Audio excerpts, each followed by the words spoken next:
Okay, we can see after the change of the power station mode. First of all, we're going to see the serial number. As you can see, it's the same number in the before repair. We change the upper power station, and now we are going to start to check. Let's connect.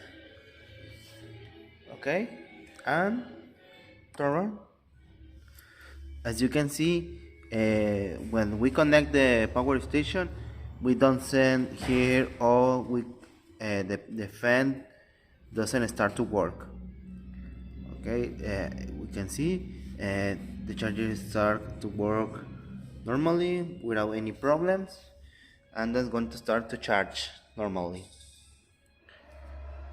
Okay, okay, the start is going to start to work. Okay, turn off, and we're going to check the other power station. We connect, turn on.